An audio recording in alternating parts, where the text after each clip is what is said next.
Assalamu alaikum, peace, and welcome to you to our program, The Beauties of Islam. Beauties of Islam is a program designed specifically to bring out the beauty and the understanding of what Islam is really all about. My name is Yusuf Estes, and for the next few minutes, I want to talk a little bit more about the subject that I've been preaching on, the subject of the beauties that we find in Islam when we look at it from a different perspective. A human being looks at everything from the human being point of view. You and I are not able to really look at life from the point of view of a blade of grass or a flower or a tree. We can't really know how a tree is looking at everything, but the one who created that tree obviously knows all about it. And who is the creator of everything? And that's what we're talking about now. We're talking about Allah. What is it that the Muslims believe about Allah? What do we understand about Allah? And this is one of the beauties. We understand Allah to be unlike. That's the first thing that we're going to say. Allah is unlike. Unlike what? Unlike anything that you're going to be able to describe.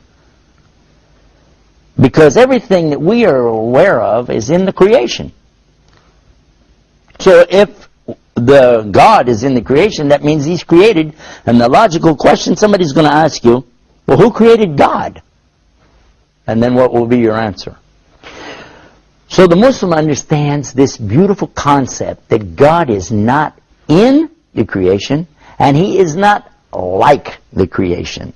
He is outside of His creation in a manner that best suits Him, being God. One of the things, there's a question that comes up a lot, can God do anything? Well, for the one who believes in a God, they will say, yeah, He's God. He can do anything He wants to do. A human will naturally attribute that to God because we're not God. There's a lot of things we can't do, and we want God to be kind of like Superman. He can do anything, you know, He's God, Superman, sort of. But for the Muslim, that doesn't work. Number one, we don't compare God to a man, even Superman. And we don't put God like the creation or in the creation. And then there's another point, too. We know that Allah is not having limits like anything in the creation itself. Who is God? What is God? And this is, like I said, one of the most beautiful concepts that you'll ever imagine.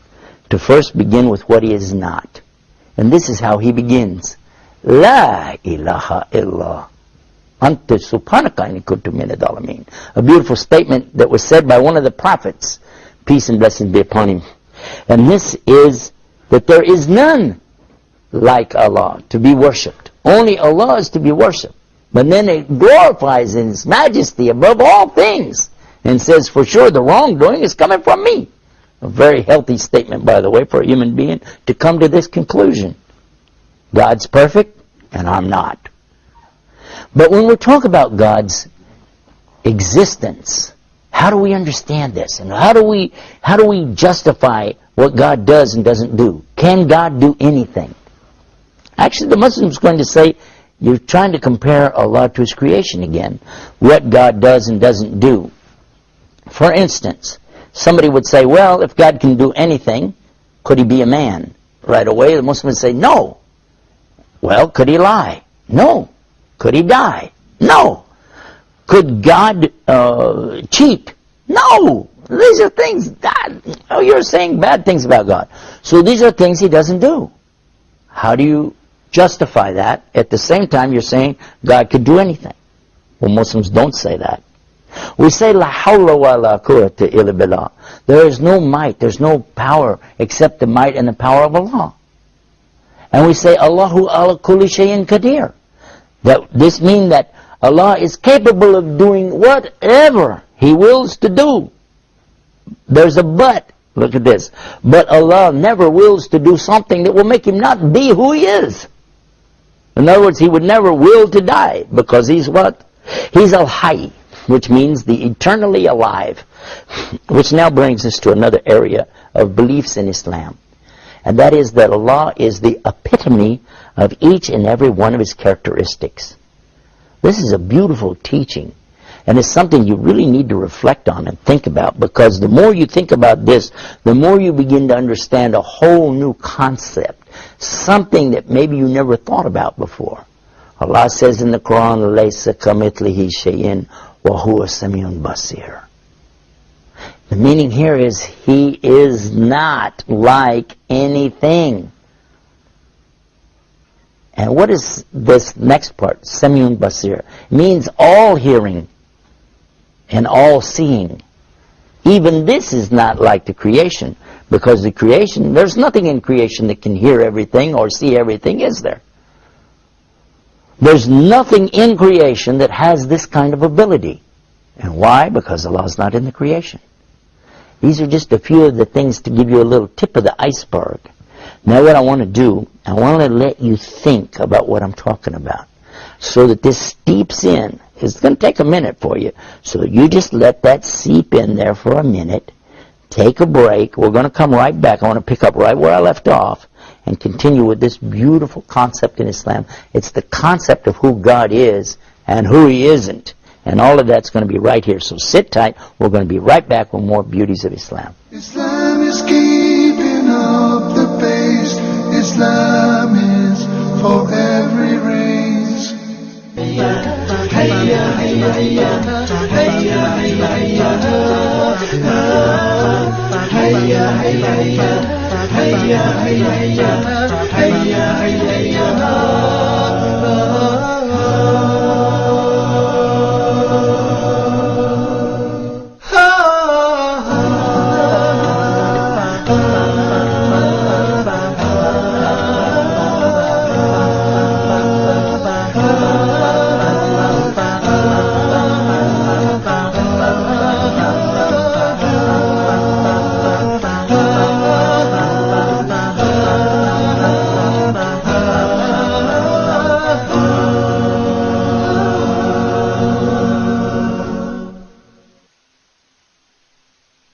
Islam is keeping up the pace.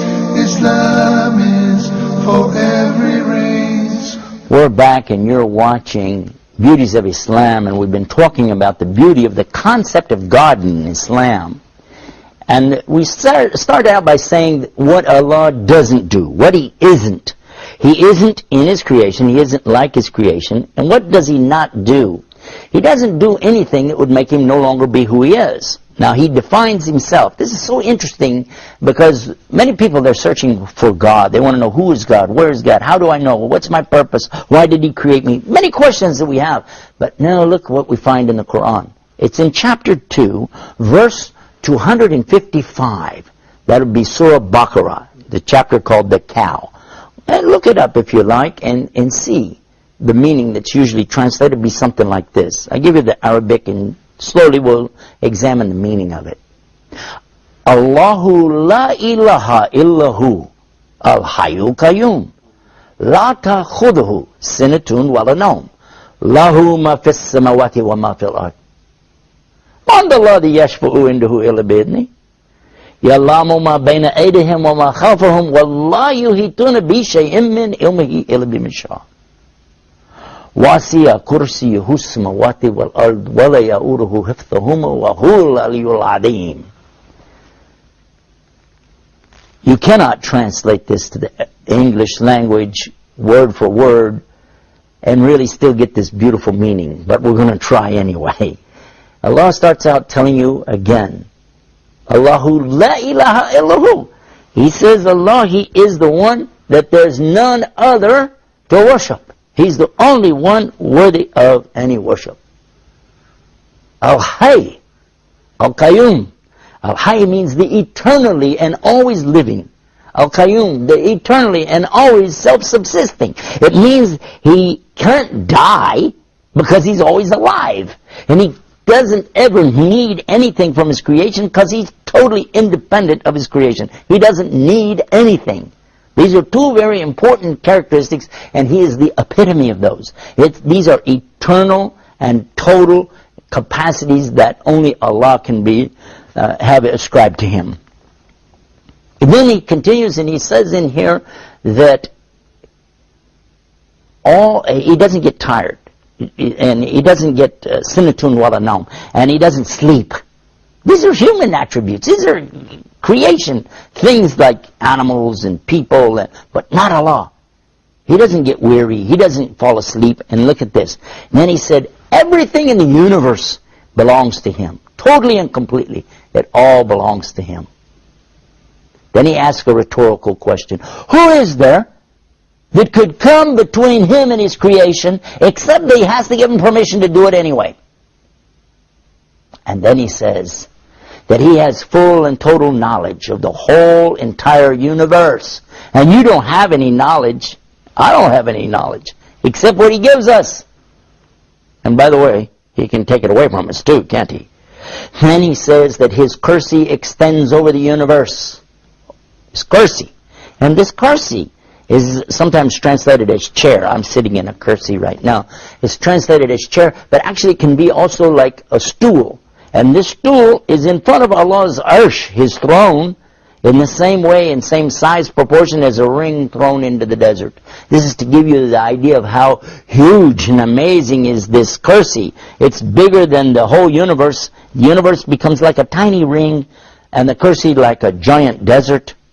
Then the comparison from Allah's kursi to his throne, again, now suddenly the kursi is the tiny ring, and the throne is the giant desert. Now this proportion thing is important, because the next part it comes up, and it says how mighty, and how majestic, and how amazing is Allah subhanahu wa ta'ala. So this is something I really invite you to learn about the Arabic language, and then learn about this verse. It's called Ayatul Kursi, the verse of the chair. Not throne. Arsh is throne. From this, we're able to gain at least an introduction to the understanding of the beauty of the meaning of the word Allah. The word Allah. You know, we could have a whole program just talking about this word Allah. So amazing is this concept. But let us continue with what we were saying earlier. What it is Allah doesn't do.